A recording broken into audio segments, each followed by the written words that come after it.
shave on.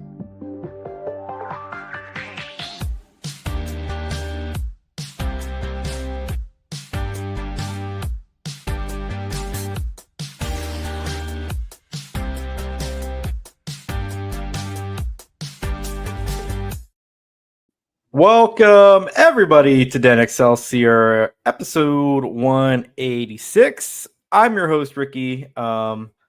I just cut off Dennis while he was talking to me, so here he is. That's all right. I'm here.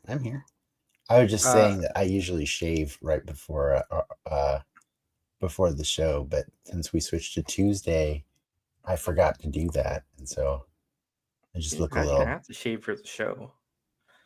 I know I don't have to. I just like to. It's if it was only the audio show, I wouldn't give a crap. But I mean, spoilers. Not that many people watch the video. Hey. I don't know why we're shooting ourselves in the foot. One day, an alien will come around and discover lost evidence of our civilization. They will binge 186 episodes of this show. I do kind of like that aspect of doing this show is what kind of keeps me going sometimes. Of like, it's our legacy, man. Yeah, there's hours of footage of me just out there, so whenever my great grandchildren want to recreate my hologram, they can. From the neck up, they definitely can. Yeah, from the neck up. Yeah, and like Futurama style. That's all you need. Yeah, you just need the head, right? Yeah. No, I fully agree. I think, if you ever watched a couple episodes of Black Mirror, like when we die, our spouses could upload this YouTube channel to an AI creator, and they could just make us, which is really gross. But they would definitely skew towards talking about Marvel and DC and other superhero related stuff. So they might turn off that AI after about an hour or so. But it would be a pretty accurate representation of at least part of us. My grandmother, our relative, in her possession has a like hours long audio recording of I don't know what to call it, one of her caretakees that I've listened to, not in its entirety, but I listened to just a good chunk of it, and I can't wait to turn that into an AI. They're on tape though, so I would have to convert them. Why would you want to turn that into a tape or into a AI? Why not? It's not a family member. It's not. I mean, sure. Why not, Ricky? We spent a lot of time with this lady. I'm pretty sure I know who this lady is, but sure. I think legally we can do it, right? I don't want to have this. I do not want to have a legal conversation with you. I am in no way we're qualified. Gonna James Earl Jones her. I am in no way qualified to. That's the first step of getting her into Fortnite. So. Oh my God! I suppose if that's what we need, that's true. Hey Ricky, what have you been nerding out on this week? Or since the last time we recorded the show? Yeah, the Impossible Pivot. We're recording earlier. So what did I do this past week? You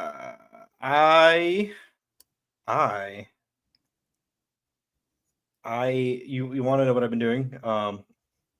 Currently on my desk, I have all of my Spider-Man Marvel Legends. I've been doing like an inventory of them and basically doing a cleaning, dipping them in the water, giving them a little scrub.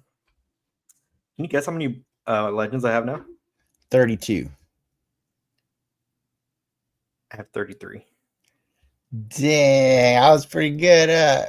All these Spider-Man live at my desk. Well, did that freak you out? My guess. Yeah, a little.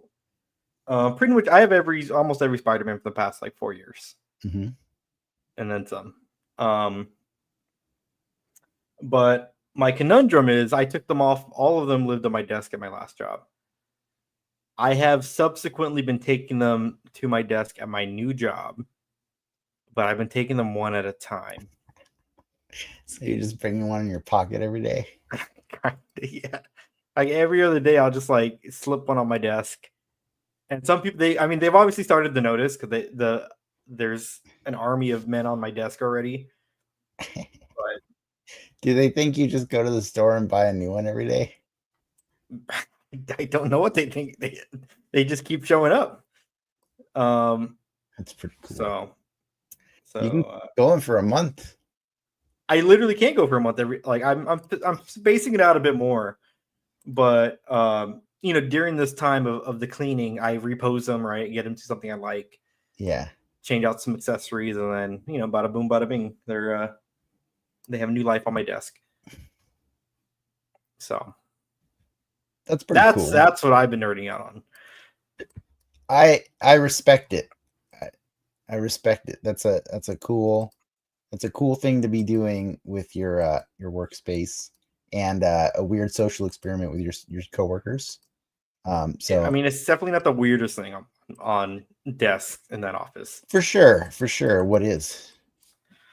There's some anime ladies. Oh, okay. I gotcha. Well, before we talk about what I've been nerding on, I just realized we did not let our audience know the topic of this week's show. We are going to be starting off our review of Phase 3 with Captain America: Civil War. We'll be talking about that later tonight. We're almost done. Dude, there are 10 more movies we have to do to finish out Phase 3. We're almost 10 done. more.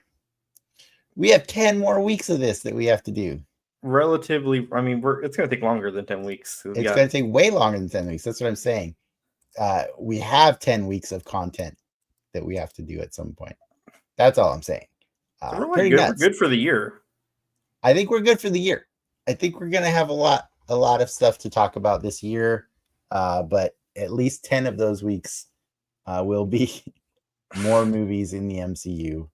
That was crazy when I looked that up. I was like, technically 11 weeks of MCU movies. Did we not? We're getting one more in that time. Oh, yes. I meant old ones. Yes, you're correct. Yes. I'm excited that we get to watch it together. Yes. It's. I mean, last year a little different, but we get to go to a proper Thursday. I'm not gonna lie. I kind of prefer the idea of like just watching it at the theater, like with the tickets that I bought us, as opposed to even trying to see what we can do. If they give out that popcorn, the Galactus bucket. I understand what you're saying, but like we have a friend coming to be with us for the weekend, and he does not have a Thursday badge, so he can just take yours when you don't go. I see what you're saying. No. So that's just my pitch for us sticking to the plan this time around, which is it's all speculation. We don't know. Right. I let him know you don't have to pay me for the movie until we actually see the movie, because who knows, something cooler might come up. It is the same day as Comic-Con. It's the first day of Comic-Con. So we'll see about his fantasy. Historically, for you Comic-Con nerds,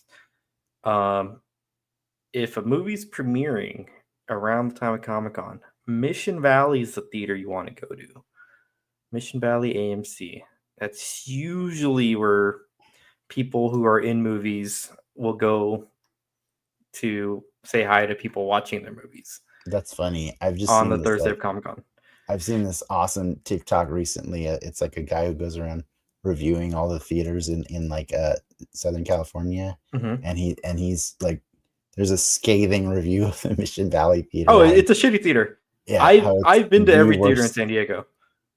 Yeah, I have a list. It's bad. It's not. Your theater's actually one of the better ones. Oh, it's one of the best ones. Your theater, hovers in the top 5. It's my theater's definitely in the top 5. My The theater has ArcLight, when they had the ArcLight was better. My theater has 40x. Yeah, I think mine's the only one that has 40x in San Diego. I believe it is. Yeah, but the ArcLight was a superior viewing experience all around. By the way, I got 40x tickets for Superman. Oh, really? Mm-hmm. I'm not playing around with Superman. We're watching it in 40x. I want to fly. I want to feel it. It's in 3 weeks. Yeah, I bought those tickets right after I bought the Fantastic Four tickets for us. I was like, you know what? I might as well just do this. By the way, Fantastic Four, the only seats left. I bought that maybe like 2 hours after they went on sale. Mm-hmm. The only seats left were the disabled row, and the shitty rows in the front. It was destiny. I'm just saying, like, I'm glad that no wheelchairs tried to get a seat for that besides me, because that was pretty crazy. I was quite surprised to see that is a packed showing, just so you know. So there's a lot of people going to that theater. Okay, and let me give a my dad actually goes to movies a lot. My dad just saw Ballerina. He liked it. At the end, he goes, "Yeah, John Wick came out. I think they're gonna make another one. I could tell the way it ended." And I'm like, "Yeah, that's a good analysis, Dad. They're gonna make another Ballerina movie, sure." Yeah. But do the dads of this country, if they see Fantastic Four on that marquee, do you think they go? Do normies know? Does the Fantastic Four live in the same echelon as like the Spider-Mans, the Batman, Supermans? No, I think the Fantastic Four lives in the realm of pop, like generic pop culture. I think it's that movie that's been. I think it's that group of characters that's had several bad movies. I would argue that they transcend, like, the just the name Fantastic Four transcends their movies. I mean, people know that they have cartoons and comics and stuff, but I don't think that like they carry the same relevance as Spider-Man or Superman or Batman, primarily because they've had some bad movies. What about old people? Old people who like comics are probably down because the Fantastic Four is the first family. They are the first Marvel comic. You know what I mean? Like, so they mean a lot, and to anybody who is a fan of Marvel, it hurts how much how unsuccessful those movies have been, because they are a linchpin of the Marvel universe. You know what I mean? Like, we understand that Spider-Man over the decades has become the flagship character of the Marvel universe, but that does not mean he was the first, and it doesn't make him the most important. I mean, a lot of the big stories involve them.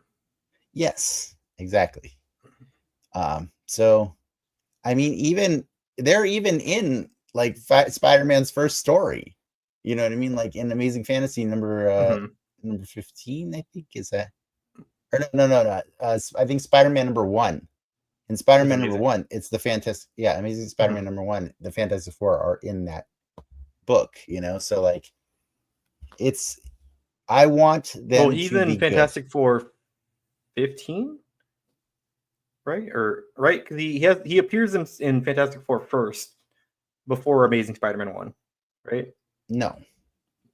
No, they appear in Amazing Spider-Man number 1, but he appeared in Amazing Fantasy 15 before Amazing Spider-Man number 1. That's which features the Fantastic Four. There's like several. Because he's like in the tube, right, or whatever. They capture him. I think that's the cover of Amazing Spider-Man number 1, isn't it? I thought number 1's him swinging, right? No, that's Amazing Fantasy number 15. What? Oh, okay. Let me see. Oh, okay. Spider-Man first appearance. Amazing Fantasy 15. Well, we're not debating that. That I know. And then Amazing Spider-Man #1. Yes. It's Fantastic Four on the cover, right? Yes, the Chameleon Strikes. There you go. But yeah, it's got like 3 or 4 stories in it, and one of the stories involves the Fantastic Four. 2 great feature-length Spider-Man thrillers. Yeah, but there's like 3 or 4 stories in it. But there. Are we good? We're cleared up. We're good. I passed on my Spider-Man knowledge. We met our comic book talk for the show. Yes, but the point still stands is the Fantastic Four are a very important thing to comic book fans like myself. But I think, yeah, I mean, like, would your mom go see Fantastic Four? No. No. My mom won't. And not even the Pedro factor. She won't even. Maybe the Pedro factor. That might be the only thing. But she doesn't care about who the Fantastic Four are, and has never cared about them. And that's how I know it's not quite the same thing. But she'll watch Superman. I think she would watch Superman. I think fair. Superman's universally. Superman is in a league of his own. I think. I've said this before. Like, that's like our movie export in the U.S. is like a Superman. Yeah, but I also think Superman, Batman, and Spider-Man, just in general, are the top 3 of as far as American superheroes go. So, when you start getting outside of the top 3 world is when it starts getting gray area. Muddy. I think the Hulk and Wonder Woman would round out the top 5. If that sounds fair. As far as popularity outside of this country. Yeah, because they had very successful shows, both of them. They had very successful TV shows that went for a long time and syndicated and went all over the world. And so I just kind of feel like those are the 5 no-brainers. Spider-Man being the outlier because his TV shows sucked back in the 60s or in the 70s, but it's just that I think the Asian markets really latched on to Spider-Man in a big way, and so he's like infinitely more popular in the rest of the world than he is in America. That's fair. I've said it before, but Spider-Man action figures outsell all other superhero action figures 8-1 globally. Including, do you throw Power Rangers in that mix or no? Sure, I don't know. I that's not my statistic. I got that from like the internet, but cite your sources. No, I'm not going to cite my sources. It's an old metric. It might not even be true anymore. But no. But it's still, that's just to show how much that's the popularity is. But anyways, what did I nerd out on this week? Yeah, what did you nerd out on this week? So I'm actually doing some art for a fantasy exhibit it's art inspired by Dungeons and Dragons. And so I ended up rewatching the Chris Pine Dungeons and Dragons movie this weekend. Yeah. And that movie breaks my heart that Paramount won't continue with it, because that movie's fantastic. I think you would do it justice if you don't bring back those characters, right? You just same tone, same in universe. Right, but I'm saying box office wise, I don't think that movie did well enough. That justify bringing back the same creative team. But I think that creative team nailed it. I think they hit they knocked it out of the park. That movie has a lot of heart. It has some really charming action sequences, and it just is D&D. It would almost make a better show. Sure. Do 8 smaller stories and you anthology, right? You Black Mirror it. Maybe Black Mirror it for sure. I know they've definitely done a Dungeons and Dragons episode of level that the spin-off of Love, Death and Robots, the secret level. Oh yeah. There's a Dungeons and Dragons episode of that, and it's really good. But I think the humoristic tone of Honor Among Thieves really helps Yeah, sell that yeah, movie. they're in on the joke, right? Yeah. So I ended up looking up, because like the one good thing about the movie bombing so horribly, according to industry sources, is the toys that were made for it have subsequently gone on into the discount bin. So I picked up a bunch Did of you the. buy Michelle Rodriguez? I did not. That is the most discounted of all the figures. You can get the Michelle Rodriguez for $7 right now. I almost did it just for the $7, but no. I just got Chris Pine and Doric, the tiefling druid. And then I got the monsters. I got the monsters that that Hasbro made toys for. So I already had the beholder. You got to And then complete your Build-A-Dice set. No, I'm not doing the dice. But I did I got the owl bear, I got the displacer beast, and I got the gelatinous cube. The cube is cool. The cube is hella cool. It comes with a bunch of accessories, and you can put anything inside of it. So expect some cool pictures coming up for that. But yeah, no, I've been nerding out on D&D a little bit, just because like I really love that movie, and I love the property, and I love playing that game with you guys, like every week whenever we can. I also love playing Baldur's Gate. We're very close to beating that game after 2 years. Finally, we've been playing like once a week almost since the game came out. We skipped some weeks here and there, but we're about to finally beat that game, and it's a cool experience to have a game that has that kind of longevity and has that many stories to tell in it. So yeah, I think D&D, and then wrestling. That's what I've been nerding out on in the last. My wife's just addicted to wrestling now. Like I don't know. There was a big upset last Monday. A title got handed over to somebody else, and it was quite a fun thing to see her reaction to it, because she was hoping for the bad guy to take the belt, and it happened. And it's really cool to watch her have that kind of investment in it, where she's like celebrating when a fictitious character grabs a fictitious title from another fictitious character. I'm not saying they're real people, but you know what I mean. They're playing characters, and so it was really funny to see her. Still real to me. Yeah, exactly. It was funny to see her celebrate that. Like it's almost like if you celebrated an actual sports team winning something, but it's everybody has their own level of investment in whatever thing they're watching. And so does watching wrestling we'll try to my question. Does it make you appreciate the people who pivot out of it more or less? Like the John Cena's, the Batistas, the Rocks.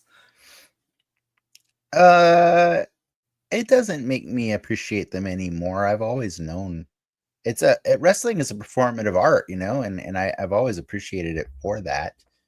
So I anybody that makes it out of it, I know that they did so because of everything they learned in wrestling. You know what I mean? Like they learned how to sell a story to a crowd, and that translates perfectly into cinema. You know what I mean? Like that's 100% what the goal of every actor is to sell your story to a crowd. And so yeah, that's why the Batistas and the Cenas and the Dwayne Johnsons of the world are so successful at what they do, is because they put a lot into it. I just remembered there was one other thing I nerded out on that I really, really hope that you will nerd out on soon. Predator, Killer of Killers. I tried to watch that. Oh, it's so good. I didn't realize it was directed by Dan Trachtenberg. Dan Trachtenberg. I mean, 10 Cloverfield Lane is, I think, one of my favorite movies. Yeah, it's a great movie. Prey is really great. I'm excited for this, but he's also doing Predator Badlands, which I believe is at Comic-Con. Well, without we need more Predator. Without spoiling much, I highly recommend you go finish Killer of Killers. Yeah, I know that they're connected. It is connected. Yeah. Yes. Yeah. They made that clear in Prey that they're looping this shit back in. I mean, what do you mean? Well, after Predator 2, Predators and the Predator were a little weird. You mean canonically they had their own canon? Yeah, they were kind of going. Prey definitely felt like it was trying to be a sequel to the original 2 movies, or a prequel to the original 2 movies. The pirate gun at the end of Prey, I believe, is the same gun that Danny Glover. It is. See, originally that was Blackbeard's gun, and it was like in one of the Predator comics for a long time. But then they retconned it to be that now. Yeah, I like Predator. All this said, like, everyone go watch this movie. Go watch Predator Badlands when it comes out in 3 weeks. Hell, go watch the Alien TV show. I'm just saying, Killer of Killers explains how the character in Prey could be the recipient of that gun, and then still also Danny Glover's character could be the recipient of that gun. Yeah. Killer of Killers explains that in a way that it really builds on the lore. It takes the lore in a direction that I don't know that at first it was jarring, and I was like, whoa, that's something I did not know about Predators. But ultimately, I think it's going to make a mark on that franchise in a cool way, in a positive way. Is a cool way AVP, or I mean, it could eventually go back to a better AVP, if they want to. It's not I wouldn't say it's suspicious that both Predator and the Alien franchises are getting, a big push right now. You liked what was the last Alien movie? Romulus. That movie's great. Okay. I didn't remember where you stood on that one. Romulus is an excellent Alien movie. Yes. The ones before it are not. Is that the pinnacle of Predator? AVP? Like, no, it doesn't have to be, but it's like this. The comics always existed. Okay, the comics been around forever. Yeah. And as a comic fan, I like AVP and I like Fantastic Four. It's very unfortunate when I like those things and they make bad movies of them. That's what I'm saying. You know what I mean? It's the same thing as Fantastic Four. Like, let's see a good telling of that story put on screen so that it's not just us that are geeking out on it, so that all of the normies can be like, I saw that Fantastic Four movie. That was pretty good. That's all I want every time. That's my goal is a version of a story that I like to read is now presented for the masses and is accessible, because that's the only way this whole community grows, is by creating good content that other people can find accessible. So I want AVP to exist, not because I think it's the height of what you want the honest opinion. You know what I think that the pinnacle of a Predator story is? Oh, I mean, yeah, I know what you think, but that's never gonna happen. I want Batman versus Predator. Yeah, it's never gonna happen. That is the peak. That is peak. That is my favorite Predator story that I've ever read. And On the same token, Superman versus Alien is pretty cool too. But yes, I'm in agreement. Probably won't happen in our lifetime, but it could. But it could. You never know. Alien and those movies just need to continue in perpetuity. I agree. I mean, I think they're solid franchises that can keep being reinvented a little bit. They are what Freddy versus Jason wish they were.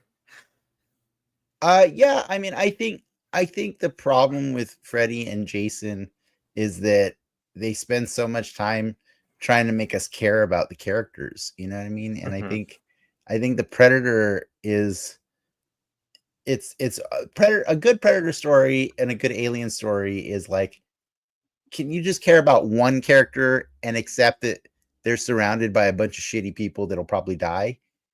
And I'm like, yes, that I can do. You know what I mean?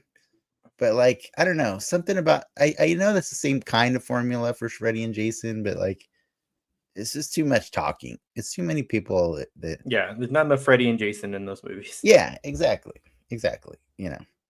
So, but yeah, if you haven't finished Killer of Killers, highly recommend. Go finish it. It's really good. There. I'm done talking about what I've nerded out on. All right. A lighter news week, but we will get right into it. Do it.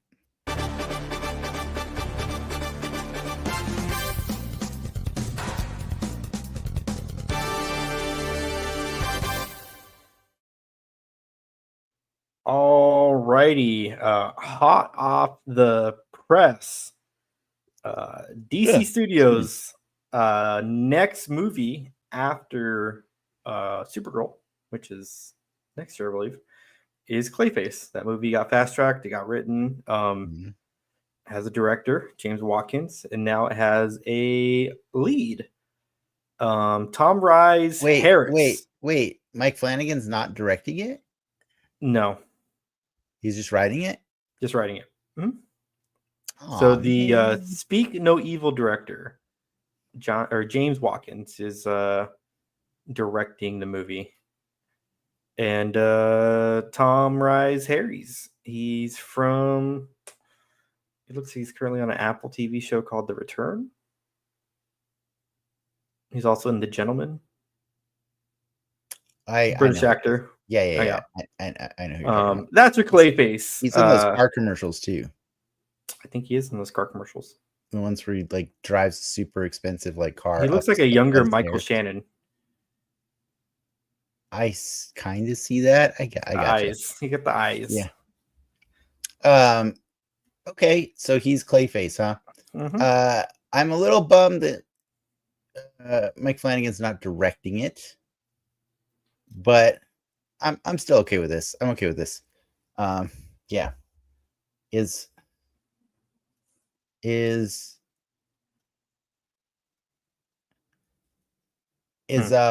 trying to think, what's his face going to be the voice of the monster? That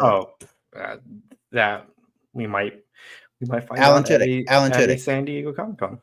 Alan Tudyk. Sorry, I couldn't. My mind was blinking. Alan Tudyk is the voice of him in the cartoon, right? So, is he gonna be the voice of him?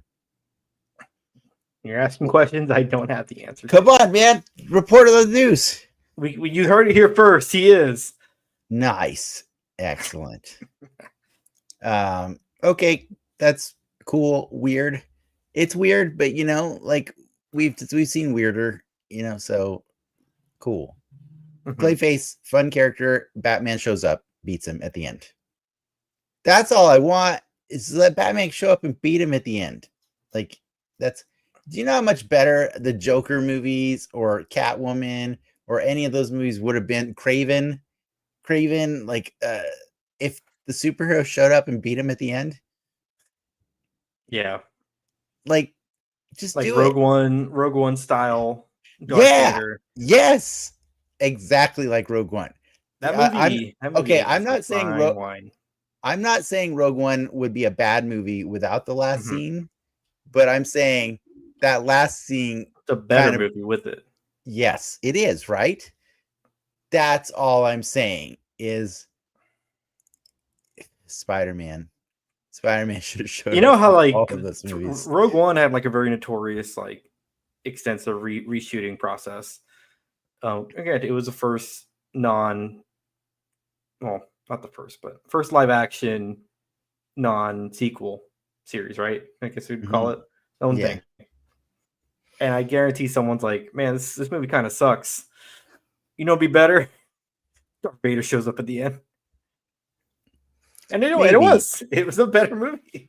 Maybe, yeah. I think the movie's fantastic without Darth Vader, but it's just the way, the reason that Vader's sequence at the end of Rogue One is so good is because it reminds you that even though you were taken on this really depressing journey of seeing the horrors of war and rebellion and all these things that that lead to, they might lead to something good later. The cool thing about the end of that movie is it ties it back, and you're like, oh yeah, it's still in Star Wars. They're also fighting space wizards. Yeah, exactly. They fight space wizards too. So yeah, I think I wouldn't want that movie to not have that scene. I know that scene rubs some people the wrong way, but it's the best. It's the best part, or not the best part, but it's the best add-on to that movie that you could ask. It's the best Vader fight scene in live action. Probably, yeah. Speaking of which, did you see the Star Wars Black Series Hasbro exclusive? I was waiting to see if you saw it because we're not a Star Wars show, but I kind of want it. Oh, I know you want it. Those lightsabers that have the moving effect on them, they're dipped in, they're chrome too, or not? Those are amazing. They're plated, and they have the stand. Ooh, those are amazing. Hasbro has knocked it out of the park 3 for 3 so far on these reveals. Like that G.I. Joe one, chef's kiss. The Marvel Legends one, I'm getting it. But that Star Wars one, it's a prequel set, and I am tempted. I am very tempted. I am very tempted on that. It's, you got the high ground. I mean, I'm just saying. Yeah, the stands or whatever you want to call them. Make it, push it. It's the best part of the entire prequel trilogy is that fight between Obi-Wan and Anakin at the end. So yeah, it's kind of, I mean, we were reminded of how awesome it is when we watched the Obi-Wan show, and you're realizing that the only reason the Obi-Wan show works is because it's potentially a rematch of the fight that we've already seen before. So but then they do it again in the cartoons. Right? No, they don't fight again. No, Obi-Wan doesn't fight them. Obi-Wan fights Darth Maul. That's what it is. He kills Darth Maul. Yes. Yeah. So, whatever.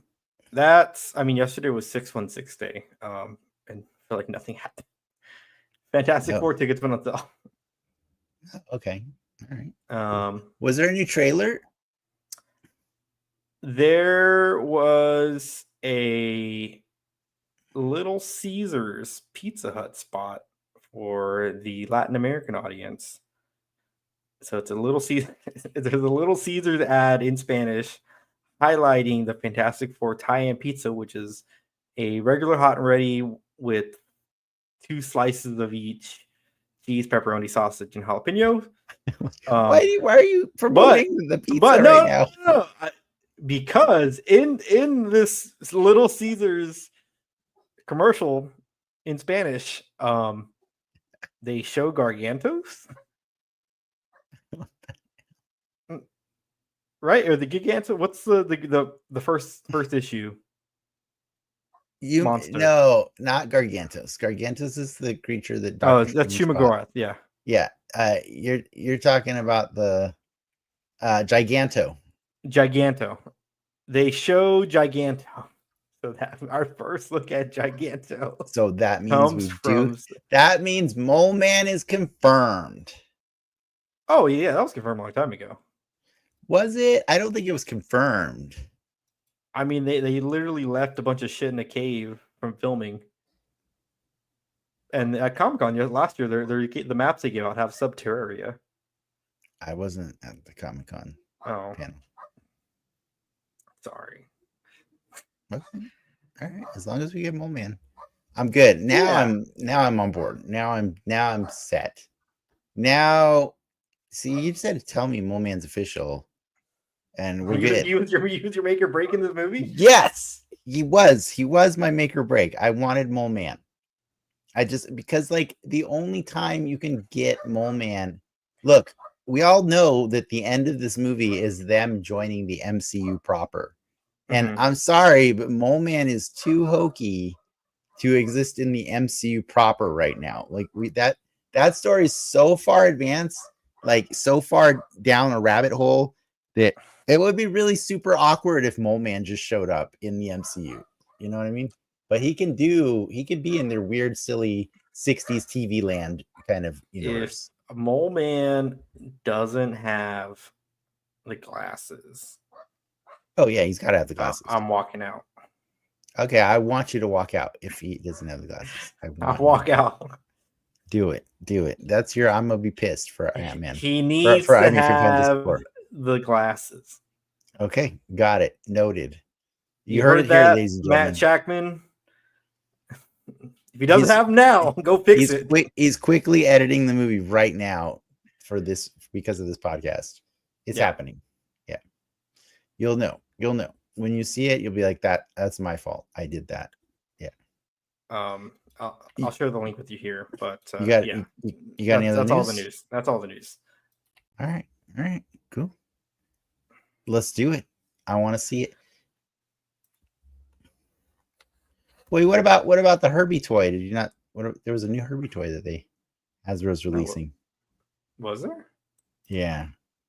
Oops. Sorry, you sent that. You put that on our. Yeah. You posted. Oh. Gotcha. I did not see the Herbie toy. Oh. I don't think there. I saw the Hulk hands. You mean the thing hands? The thing Hulk hands. The thing hands. But no Herbie toy. There is a Herbie toy, but it's not. I think it's like for kids. All right. Well, yeah. Let's pivot. I just saw Giganto. He looks awesome. That's great. I love it. Let's get into the Civil War.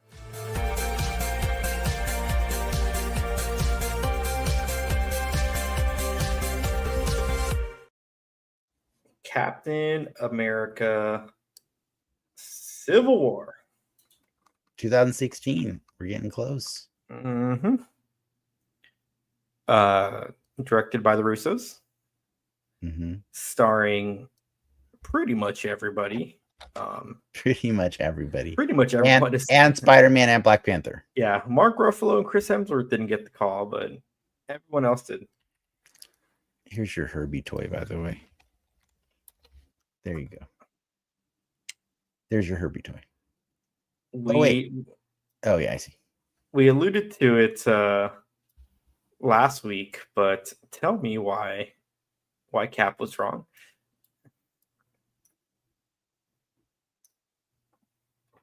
Why is Cap wrong? Yeah, we were definitely not Team Cap last week when we gave our preview. I'm still Team Iron Man. I'm Team Iron Man because like the reality is that there needs to be oversight. There needs to be oversight for those characters. Like what's his name? Ross. It's confusing because there's two Rosses in this movie. Actually, there's Everett Ross and then there's Thunderbolt Ross. General Ross shows Secretary of State Ross. Sorry, Secretary of State Ross shows the Avengers a clip show of the massive casualties that they have caused in all of the movies that we have celebrated in the last few weeks, right? we were just talking about Avengers a few months ago, and how much we love that, right? But like the reality is like that was a massive scale battle in New York City. A lot of aliens killed a lot of people, but also some Avengers probably killed people, and they made it very clear that the Hulk definitely was not paying attention to the debris that was falling on tops of civilians and stuff, like as he was jumping around the buildings, right? Then they show you what was the next one they show you after that? They showed you four different battles. They Oh, showed oh my God, when the helicarriers went back into the water, the flooding that just took out people running away in terror. You know what I mean? Like, I really like that they showed you that, like, as much as these guys tried, there were casualties. Okay, like then they showed you, the Age of Ultron. Obviously, we know Sokovia. Just come on, man. You dropping a city out of the sky, like people are gonna die. It's cute that you think you loaded everybody on the helicarriers. You did not save everybody, right? And so that's kind of the premise of this movie, right? Is that Alfre Woodard makes her one of two appearances in the MCU as different characters. But in this one, she is the mother of a son who was doing volunteer work in Sokovia. Yep.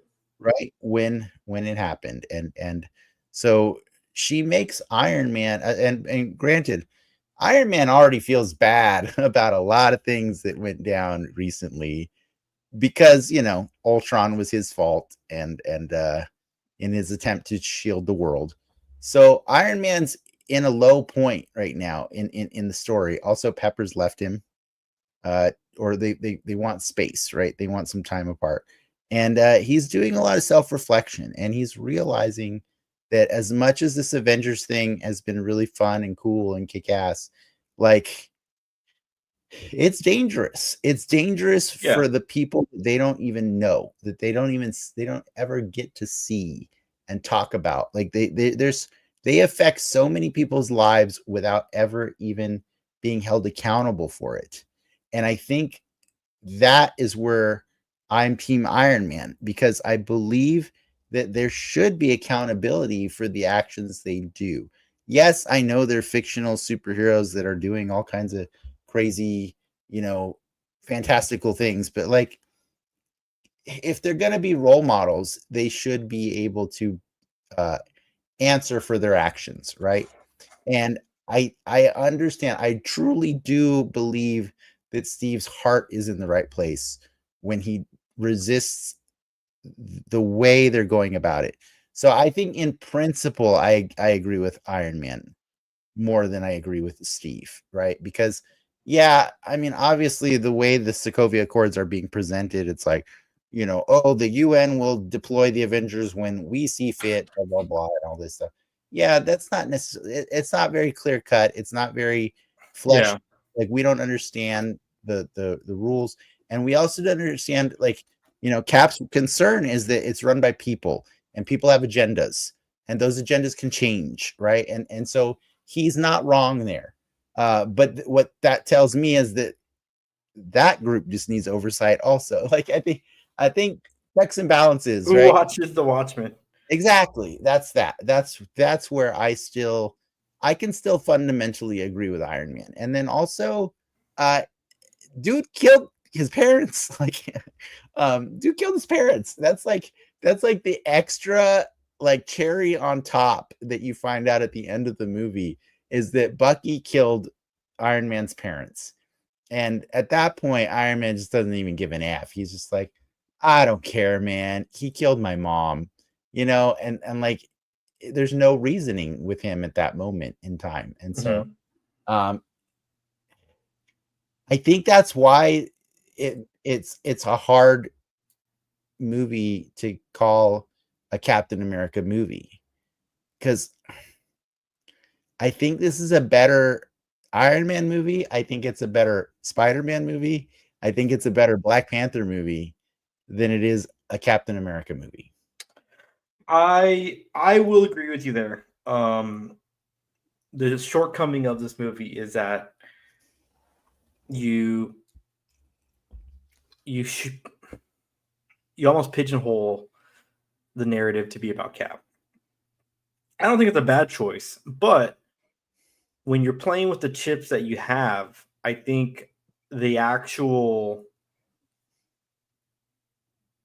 or the reality of what's going on with these people, these enhanced people, and seeing them each come to their own conclusion, I think would have been a slightly more interesting story. Mm.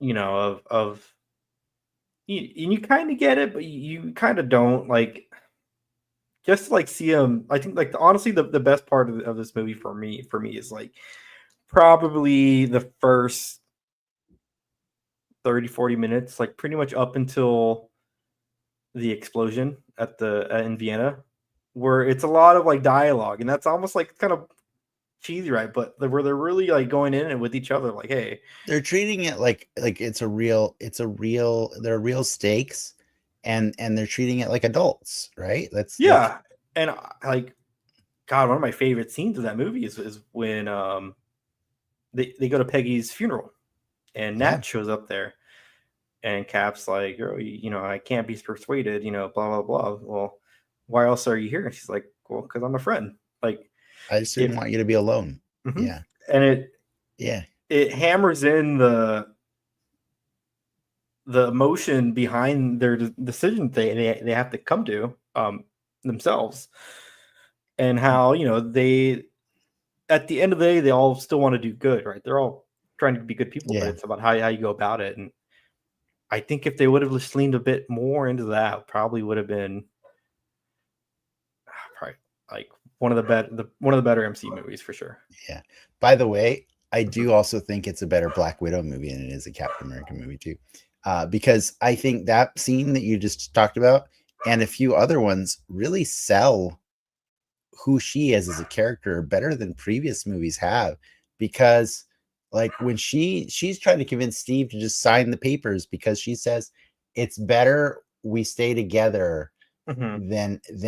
than worry about how we stay together, because at this point that's her family, right? Like, all of the Avengers are her family, and she's never had a family that she can rely on and trust the way she does with them. And so she is willing to sacrifice her principles because she believes the most important thing is they stay together. And I think that's a cool thing, and it does play into that movie pretty well too, because she definitely flips sides throughout the whole movie, or is always playing against them, who knows. But yeah, I think the coolest thing about this movie is the character work done for everybody. Like, they don't get a lot of time, each character, to be on screen, and yet the time they're given is maximized, right? Like, I think we get a decent story about why Clint came back into this adventure, right? Like, we get it, right? Like, he's not seeing eye to eye with Iron Man, and I understand. I can totally empathize with every single person that chose to be on Cap's Yeah, side. everyone is more than justified in their decision making. They are. I'm not Um, saying Captain America is a bad man for the choices he made. I'm saying that I would choose Iron Man's side every time, even if it seems ugly. I think both sides are ugly. I think that was kind of like what was shown, right? Like, I mean, Cap's literally defending somebody who's like a mass murderer. Like, like guy who killed JFK. I know he killed JFK, dude. Like that man is responsible for a lot of harm on this planet. And I understand he's brainwashed. There are circumstances, but still, dude, like, it's crazy, like, what Cap is doing in that movie. But I get it. I get why Wanda wants to be, free of the judgment, Mhm. and able to just figure out what life she wants to live. I understand why Vision chooses to be on Iron Man's side, because he believes it's kind of like the Batman and the Joker thing, right? Like, they one begets the other. Like, Yeah. they are inciting a challenge, Mm-hmm. and challenge breeds conflict, and conflict breeds catastrophe. You know what I mean? Like, it's almost like a Yoda, like little phrase he gives in that movie. And so, like, visions run the numbers, right? Visions run the numbers, and the amount of horrible things that have happened on planet Earth since Iron Has Man became Iron Man, it exponentially gone up. exponentially, right? So, like, it's hard to argue with Vision's logic also. But you can also see that love is getting in the way of Vision, right? Like, there's so much story or like character development happening with every single person in this movie. And it's really cool. And I feel like the whole reason that we have this giant conflict really is because Captain America happened to listen to the most motivational speech ever at Peggy's funeral. Like, I really almost wish Sharon hadn't given that speech, because if she hadn't given that speech, we wouldn't be fighting, right? Like, but she gave the speech about, like, when everybody tells you to move, you plant yourself like a tree and you tell them move around me or whatever. Yeah. And I was like, damn it, Sharon, like, you don't know what you did to this guy. You just gave him the fuel to destroy an entire airport. Like, that airport cost millions and millions of dollars. What they did to that airport is Iron Man's rough. got it. What he's there for. I think even Ant-Man has some pretty good character work in that movie too. You know what I mean? Like, Well, you take how you remove some of the joke layer from him, right? In this yeah, movie, and like you get to see him like, oh, as a well, because we know he just wants to be a hero to Peanut, right? yeah. Like, that's what he wants. And so, like, like, on paper, like, if Captain America says, "I need your help," Well, that yeah, sounds that's like I a mean good that's the gig, conceit for him and Sam, right? Like, all right? right, I guess you gotta Yeah. say yes, right? Like, Sam and Ant-Man are willing to follow Captain America blindly, the same way that Rhodey is willing to follow Tony. mm-hmm. You know what I mean? Like, you don't need to convince Rhodey. Rhodey's gonna follow Tony. That's just where it is. That's just how it's gonna go. So yeah, I think a lot of people, like, they kind of, the chips fell where they inevitably had to. But I think what's crazy about this movie, that's giving you like a nice check-in on every Avenger except the Hulk and Thor, which we will learn later why the Hulk and Thor are not here, and it's going to make perfect sense, and it's going to be really cool and awesome. I think the craziest thing about this movie is it does an amazing job of introducing Black Panther and Spider-Man. Like, Yeah. they get really powerful moments in this movie. And like, it's one, like, can you imagine, like, 10 years ago, like the idea that we would be like, I don't know how they're going to work Black Panther and Spider-Man into this movie. Like, that just seems like too much, but like, they did it, man. They did it, and they did it, so they did them both such justice. I mean, obviously Black Panther plays a more important part in the movie, but Mm-hmm. like, the scenes they gave Spider-Man, that guy shows up like an hour and 15 minutes into the movie, right? Like, Spider-Man shows up late. He's like the last one to the party, right? Like, or Well, technically I mean, Ant-Man's the last one to the party, right? definitely the last person to film their shit for this movie, Oh yeah, for sure. but I mean, chronologically, I think Ant-Man's the last one to show up in the movie. Ant-Man and Hawkeye, I think, show up at the same time. No, because Hawkeye says get Scarlet Witch. Oh yeah. Yeah. You're right. I think Ant-Man is the scene after Tony recruits Spider-Man, right? But whatever, it's fine. Like, but I think the fact that they show up so late and can still just like steal I mean, scenes. this was like the dream of like what these movies can be in some respects, where you just have characters who would be there or who would make sense showing up actually show up like this. I mean, this movie is a perfect counter to, like, when we talk about the shows, like, oh, this why doesn't X person show up here? Y person would make a lot of sense showing up in this moment. And where this movie succeeds is where it delivers on those, right? Like the UN, you get King T'Chaka, not T'Challa, and then already there's a intrinsic story on what's happening there, right? You get this like mantle passing, or and whatnots, and you kind of, I mean, they touched on it, and what's one point where I wish they would have dug a little deeper is like vibranium. Ultron was made of vibranium. Like, if anything, the Wakandans should be. I mean, granted, it was stolen, but if you're the rest of the world, like, oh man, where's the one place with vibranium? Yo, what's up with you guys? Like, what's happened over there? But to that point, like, the appropriate characters showed up at the right time, and more importantly, they left at the right time. Yes, they did. Yeah, because it definitely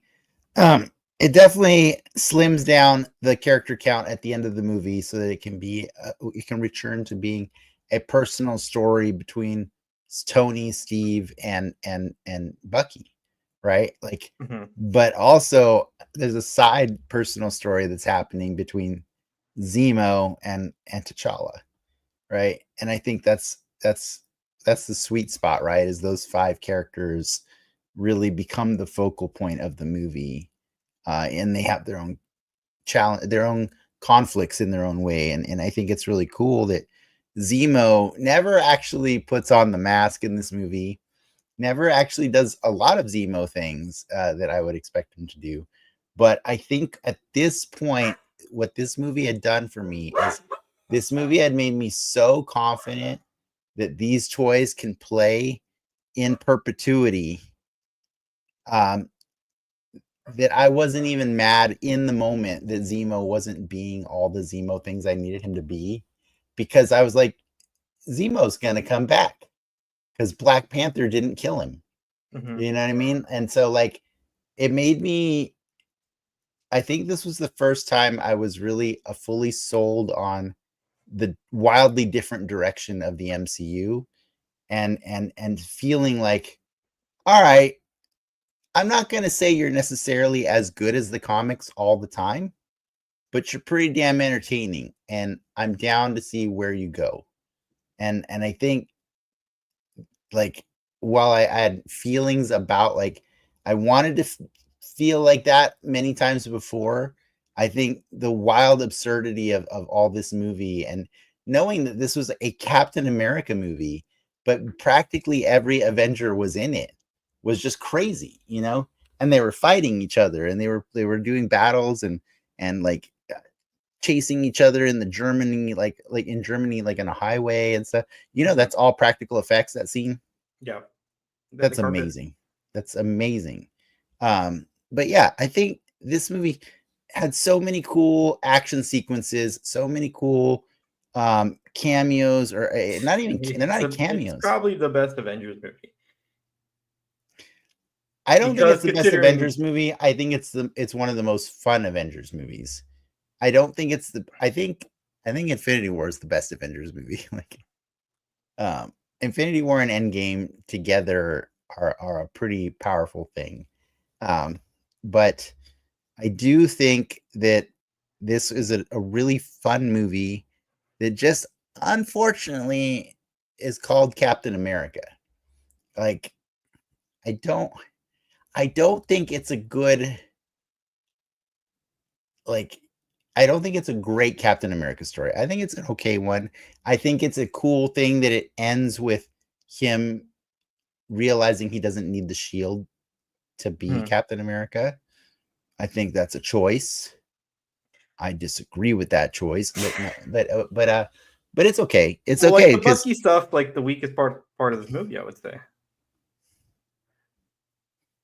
I personally, I find that the Sokovia Accord part of the story vastly more interesting than the personal saving that Bucky goes through. The Bucky stuff is especially flimsy because we find out that the whole reason all of this happened is because Zemo put on a Bucky mask, and everybody just decided Bucky was guilty of all this stuff, you know. Yeah. Like, so Yeah. So the Bucky stuff, yeah. I think the best scene Bucky has, or he has several, are the scenes with Sam. Yeah. I think every time he's in a room with Sam, that is some gold, and I think that is why they realized they're like, we need to give these guys a TV show, man, because they're amazing. And so I'm really happy about that, about the way that their chemistry was discovered in this movie. I think Ant-Man and Spider-Man stole the airport scene entirely. I think like whatever your investment in that movie was before Spider-Man and Ant-Man showed up, when that battle happens, they are the gold. They are the entire entertainment. Like so much so that like they're outdoing each other, right? Like Spider-Man's doing cool Spider-Man stuff, but also like marveling at Bucky's arm or Falcon's wings and stuff. And then next thing you know, Ant-Man's like, hey guys, I can do something. And you're like, what? And like I believe that every Lego collector in the world was so angry that that moment was spoiled for them because of those Lego sets that came out before this movie. Because that is like, I remember I kept that secret from Lindsay, and watching her eyes light up when Ant-Man became Giant Man. That's what movies are about, right? Is just like is the magic of the of a moment that you don't expect to happen. And I think that Spider-Man and Ant-Man gave us so many of those moments in that movie that like I kind of felt like a little bit of depression after that fight scene's over, because it's like, oh, we have to go back to just the regular story now, you know what I mean? Like it was too much fun. It was too much fun in the middle. But granted, it didn't necessarily serve the plot also. Like, and it's just a real bummer that Vision has to like paralyze Rhodey. It's like, I guess best case scenario, right? Somebody could have died.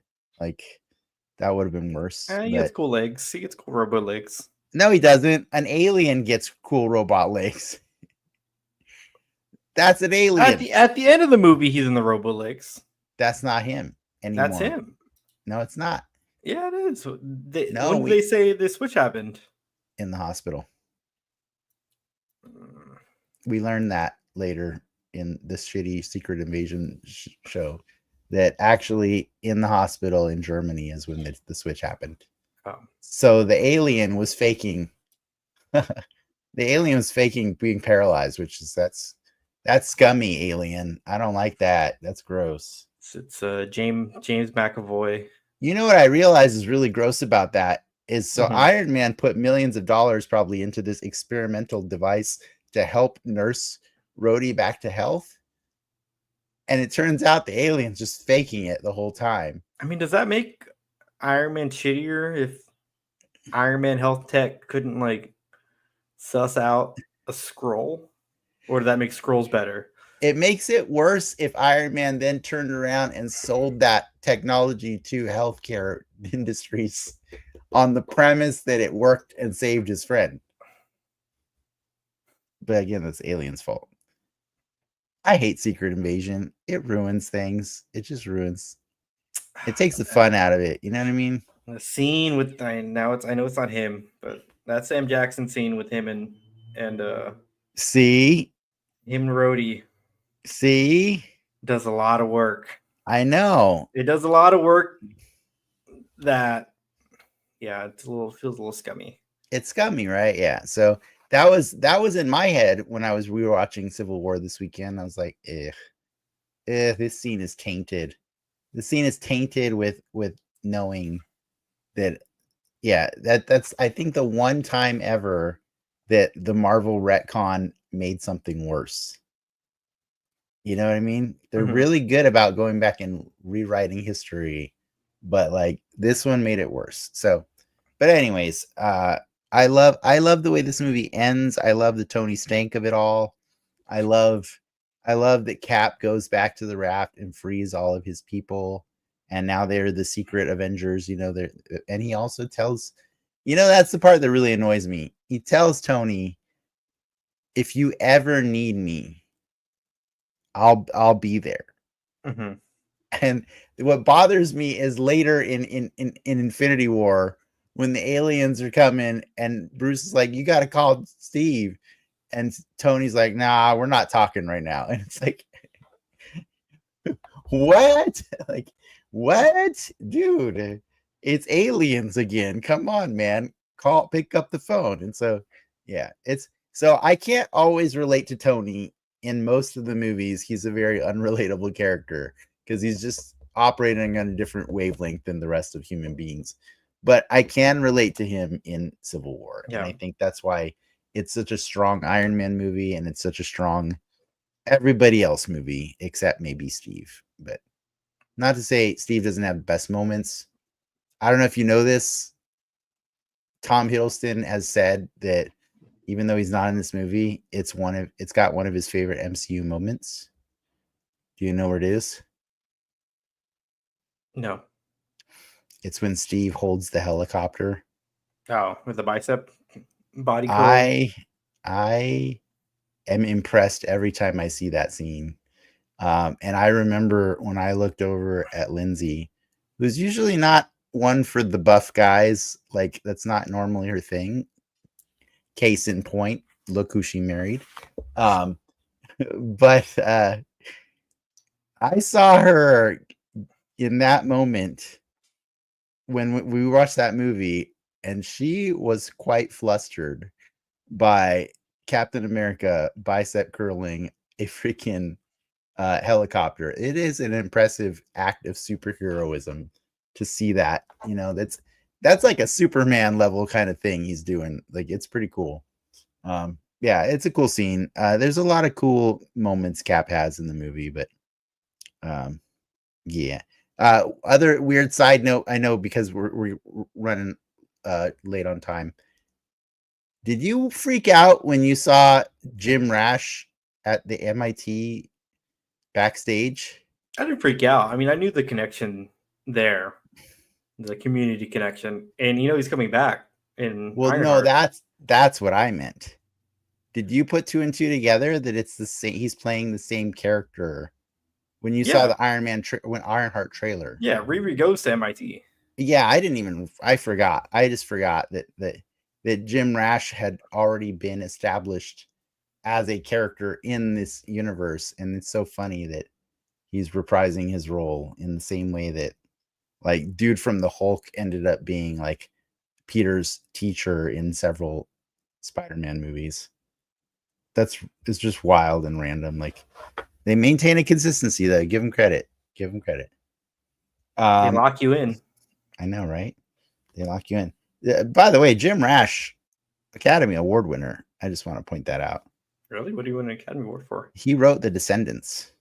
Oh, really? Mm-hmm. Yeah. He already has that movie Academy has Award. like the worst SEO because of the Disney show. Oh, I see that. I get it. But anyways, I mean, I was gonna leave you if Clooney makes a jump to the MCU. Who would you want him to play?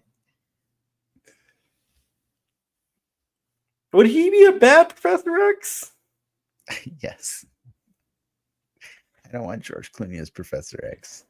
That's I wouldn't even know where to put Clooney in this universe. I couldn't give you that answer, right? Not off the dome. Make him a Spider-Man villain. It's just better that way. Make him the Chameleon. I can see it. Yeah. He did a Russian accent, right? I don't know about that, but whatever. It's fine. I got nothing else. I don't know. You got any gas left in the tank for Civil War? No, we miss I'm any tapped crumbs? out. It's a good movie. I hope they explain what happened. What's up with Bucky's arm and T'Challa's ring? That probably will never get explained. But right, that never. Every time I see it, I'm just like, nope. It's like, what is that? What is that? We'll never know because that arm doesn't exist and that T'Challa doesn't exist. So. Oh yeah. That sucks. Yeah. So That's like one of those weird payoff moments that never gets paid off. I mean, the ring kind of comes into play in Black Panther. Yeah, I don't understand what the ring is. It's like a royalty, Wakandan royalty symbolizer. I don't know. Symbolizer. Next week, we're not doing an MCU show or MCU movie. That's right. We're doing MCU. We're going to talk more about Jim Rash. We are. That's 3 episodes worth of Jim Rash. Oh my gosh. You think he's in all 3 episodes? I think 2 out of the 3. Well, just so you know, I love Jim Rash, so I'm excited. You'll love Ironheart. I'm excited. I'm excited. He's great. I loved him in Harlequin too. He played the Riddler. He plays a good Riddler. Mm-hmm. He plays a good Riddler. So let's go. Let's do it. Ironheart next week. Ironheart next week. Ironheart the week after. And then, ladies and gentlemen, the week after that, Superman. I'll believe a man can fly. All right. It sounds like we got a cool few weeks planned out for us. But with that, true believers.